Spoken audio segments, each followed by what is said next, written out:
Hi folks, Canadian Prepper here. This video is sort of going to be a rehash of an old video I did before, which hasn't really gotten much attention because I put out the video when I was just sort of starting, and I perhaps can build on the concept now with some other ideas to throw at you. You know, I recently did that video regarding suburban ghost towns and how, you know, a lot of the mismanagement of finances is going to cause a lot of people some heartache if the economy tanks. And the title of this video is probably going to be something to the effect of "The first shall be last." I did a video back in the day about the social order in grid down scenario, WROL, varied rule of law, post-collapse environment, whatever you want to call it. And I basically postulated in that video that right now, as it stands in the grid up situation, you have a certain hierarchy which is built upon false credentials. The leaders in the here and now will not be the leaders in the WROL. There was a scene in Dawn of the Dead where one of the guys is trying to he's taken the initiative to take some leadership within the group, and he's trying to sort of direct people. You know, he's trying to organize and say, okay, you know, we need to barricade the doors, we need to ration our resources, something to that effect. And I'm talking about the 2004 version. And Ving Rhames, who is sort of the, you know, the muscle of the group, you know, he asked this guy, and Ving Rhames is actually the cop, and he asked this guy, you know, like, who the hell are you? Why should we follow you? And the guy's like, you know, I just work in a video store. And that's the whole idea, is that the leaders right now, the true alphas, if you will, in our society, and I'm not saying, you know, the alpha male is always something to be aspired to or follow, but the true leaders in many ways have been suppressed by the current monetary paradigm, which essentially rewards ass-kissing, conformity, and androgyny to varying degrees, to the extent that when I say androgyny, I mean, you know, it rewards men who act in many ways, how can I say this in a way that's not going to be offensive and get the point across while not sugarcoating it. It makes men sort of act like pussies, to tell you the truth. You know, the system rewards complacency and conformity and keeping your mouth shut, not rocking the boat. That's what the system rewards. So what you have the society being run by essentially a bunch of idiots, because, you know, a lot of these bureaucrats, you know, you look at the decisions that are made by public sector programming, and it's just appalling. The decisions that get made in healthcare or whatever have you. Now, in the absence of all this bullshit, you know, you're going to see a new sort of hierarchy emerge. And all of these yuppies with their lavish, you know, 2,000 plus, 3,000 plus square foot homes, which are filled with nothing but useless furniture and fake crystal chandeliers and, you know, all this other crap, who, or have to heat this massive mansion and find a way to keep their family warm and feed their family, who probably only has a week's supply of food in their pantry. These are the people who are going to be begging for the mercy of those who, not all, because there's a lot of, lower level people in the hierarchy who aren't preppers either, but, there's going to be a switch, there's going to be a changeover.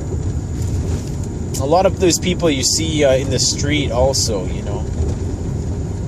a lot of people are propped up by the system. They're propped up by the grid. And there are many who, no matter what endeavor they do in life, they're going to be successful. Whether it's WROL or, with rule of law. They're going to find a way to be successful. And you could probably argue that the commitment and the discipline that it takes to be successful in a grid up situation, in our society as we know it, the world as we know it, would have some sort of carryover into varied rule of law. But I think for the most part, a lot of people are, they're in these leadership roles, but they've only been given those jobs. They haven't been given those jobs for reasons they would have in the past. Somebody, I think it was, I've been watching so many videos lately, I can't even remember who's talking about what. It might have been General Banter who's talking about, it might have actually been Seller 559 who was talking about, the Native Americans and, how, if you were really good at war, you were made the war chief. If you were really good at, spirituality, you were made the elder, I mean, if you were good at something, you were given that title. Nowadays, with all the cronyism and the nepotism and all that, people are just sort of put into these roles without actually being good at what they do. And because the system is so sort of backwards and corrupt, even if they get to those roles by doing good,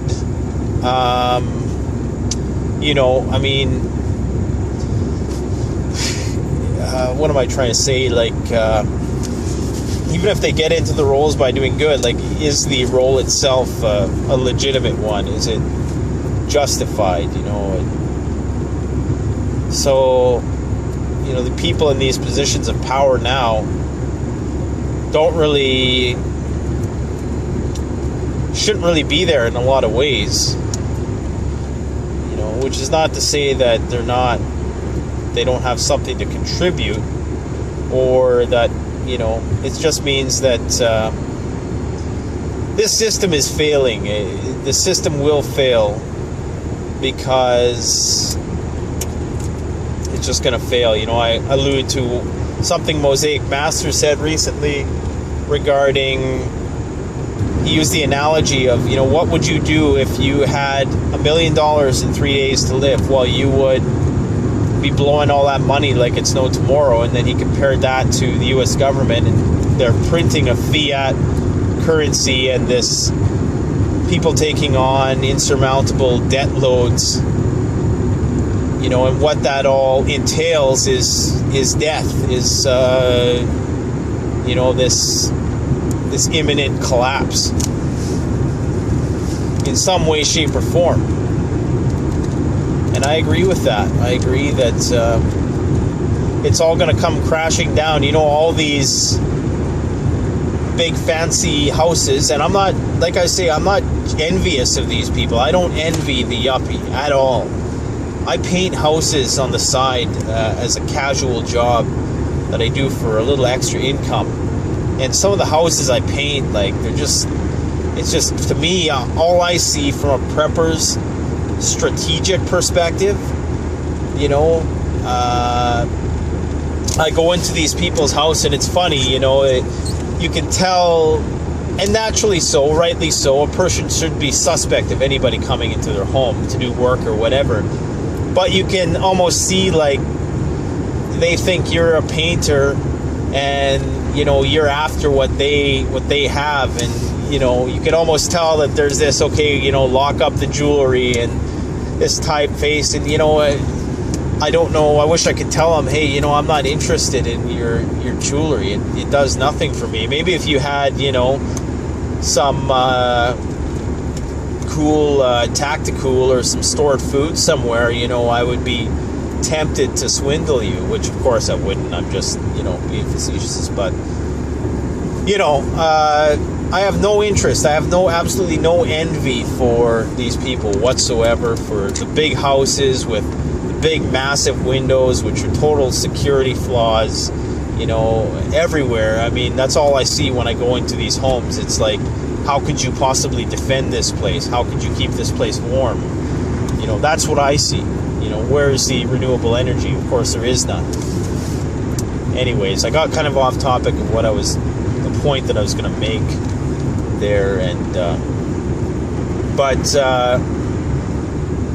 yeah, man, the first will be last, and the last will be first. Someone else said at one point that when you talk about the meek inheriting the earth, someone told me once that the meek inheriting the earth, that's not the meek people. That might be the insects, that are left over from after this whole human thing burns itself out. I mean, that's kind of a dark thought, but it's possible. I think it's saying that after all the assholes kill each other off, hopefully you're going to have a bunch of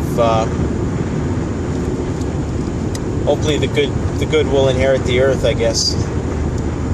And I feel sorry for these yuppies, man. I feel sorry for these people. I do, because within their sort of pampered, lavish lifestyles, I perceive a sadness within them that's it's this insatiable desire to keep up with the Joneses and never really enjoying life in a sense. Never really, because everything always has to be fake and phony, and you're never really indulging, and so repressed. And it's going to be interesting to see how that works itself out. I think a lot of these people are going to be going crazy. They're going to be liabilities in a way. General Les Lee said once that some of the most dangerous people would be parents.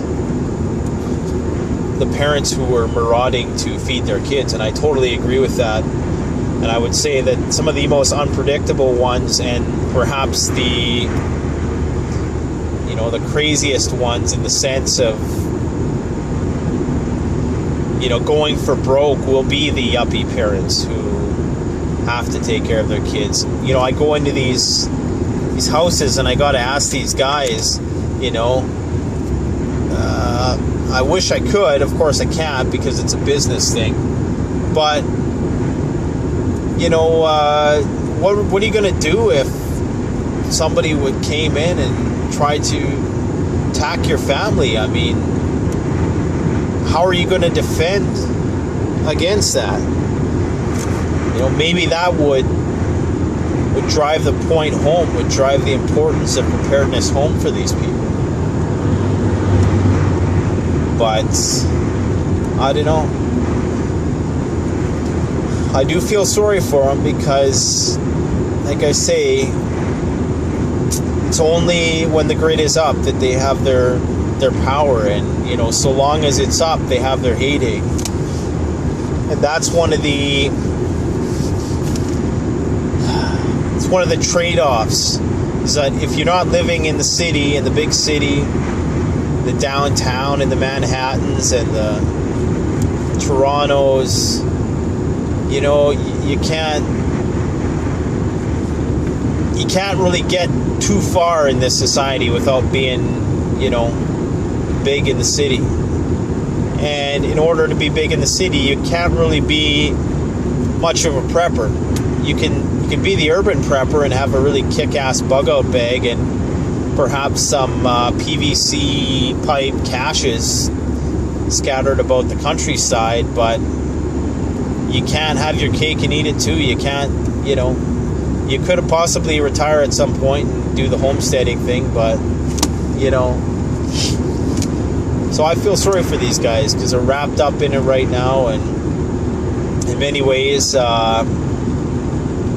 my other half is, you know, I'm sure a lot of male preppers out there and female preppers too perhaps struggle with this thing, you know, where your partner is into that. You know, they want the nice home decor and all the redundant, you know, bullshit that we as preppers just, you know, don't even see any value in whatsoever because it has no functional value to us. You know, can I use it as a weapon? You know, can I use it to meet my basic needs? You know, how strategic is it? If not, then I don't care. And I'm sure you guys are like this too. You go into a shop or something, and I just got like survival on my mind, man. And every turn, it's you know, how can I use this towards the end of preserving the flesh for another day.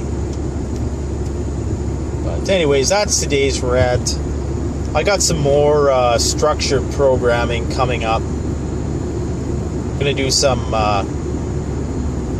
more gear reviews and stuff like that. People seem to go for that kind of thing, and you gotta sort of appeal to the masses on some level. But these videos I make for, you know, the real deal preppers out there who are far along and you know, want to keep evolving their perspective and hopefully give you some ideas to ponder. Even though, you know, you guys always give me, every video I put out, I realize how little I do know, because there's always somebody who hits me with some comment and it's like, holy shit, how could I not have known about that? Anyways, I do appreciate the comments, so just keep them coming in, and you guys take care of yourselves. Thanks for watching. Canadian Prepper out.